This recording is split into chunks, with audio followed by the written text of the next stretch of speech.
It's been a long time coming, but the SoundSwitch 2.9 release is here, and it is well worth the wait. In this video, we're going to go over all of the features, and I'd break down like the SoundSwitch user base into two categories. People that have like a very specific vision of what they want their lights to do, and those that want automagical functionality. They just want their lights to work, pretty much just have a light show in a box. And this new update will make both of those types of users excited. The first improvement is tempo detection. SoundSwitch is famous for being able to sync the beat grid of the music to the lighting if you're using Serato, Virtual DJ, or an engine-enabled device. But what about all the folks that are using a record box, DJ Pro, or even running lighting for another DJ or a band? This update features huge improvements for the workflow in those scenarios. So previously you could run standalone mode in those scenarios, but you had to click a button to set the BPM, and sometimes you forget, and it just wasn't the best workflow. It didn't feel as seamless. But this update features huge improvements with tempo detection for standalone mode. SoundSwitch can detect the BPM for any audio source connected via a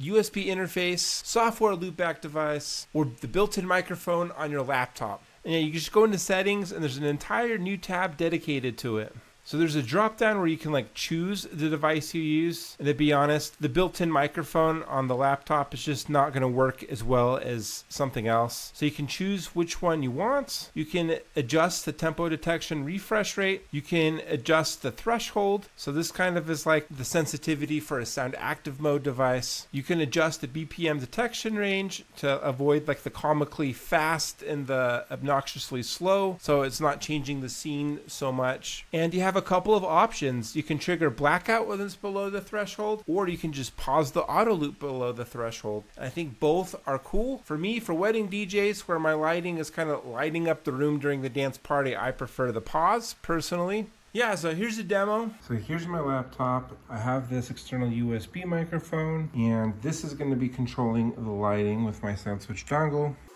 My music is over here, and all my lights are connected, and it's reacting to the sound of my voice. So let's see how good the BPM detection really is.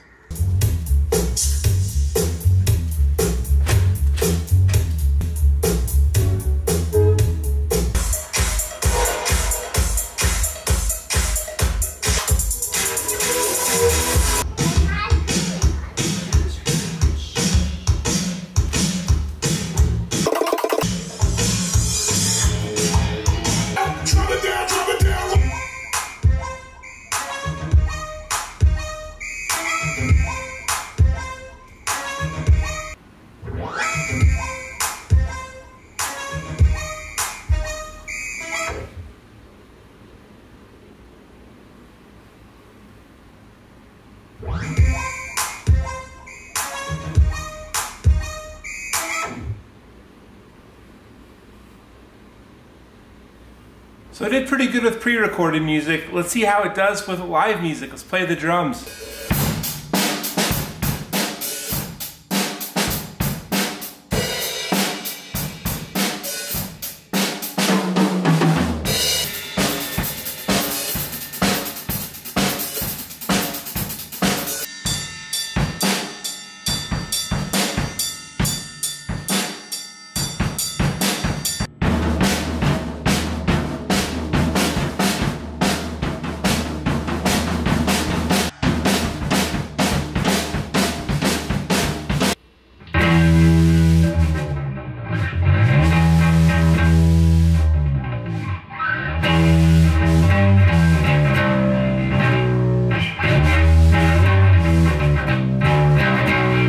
SoundSwitch at its core is made up of two elements, the auto loops and the auto scripts. Auto scripting is where you can generate a light show specific to a song, and auto loops are short chases that play when you don't have any scripts figured for a song. It has huge improvements to auto loops, auto loop creation, and the auto loop workflow. I'm really excited about this. For starters, after you update your software, you may notice that a bunch of your auto loops are missing. Fear not. Instead of only having 32 auto loops, we now have 4 banks of 32 auto loops. But now you can have 128. So as you can see here, this is bank 1. It is highlighted blue. Here is bank 2, highlighted blue now. And these are the auto loops associated with it.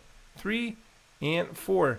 So these are the original 32 spread out across 4 banks. And something you could not do before, you can do now, is you can rearrange these, which is huge for me because sometimes I create a really cool idea, but I came up with it like long after, and now you can reorganize these in a way that makes logical sense. This is awesome. And of course you can drag and drop these across the various banks. In addition to rearranging auto loops, you can duplicate them now. But yeah, if you don't feel like populating this entire bank of auto loops, there's a cool button called Populate Auto Loops. You just push a button and boom. I mean, SoundSwitch already had the functionality to auto script your auto loops, but now you can like dynamically create it at the push of a button. And there we go. All of my banks are completely filled. But be careful, you can't do Control Z and you can't just mass delete all of these. You have to delete them one by one. And so these auto loops are basic, and you're going to get more mileage if you auto script the auto loops by clicking on this auto button. Then you can change things like the color, the style, and all that stuff. This is a small feature that I've been requesting for a long time, and it is finally here, and I'm super excited for it. You know, I'm obsessed with pixel mapping type fixtures, and I love that SoundSwitch lets you configure your own patterns, but it is super tedious and it is super hard to do so.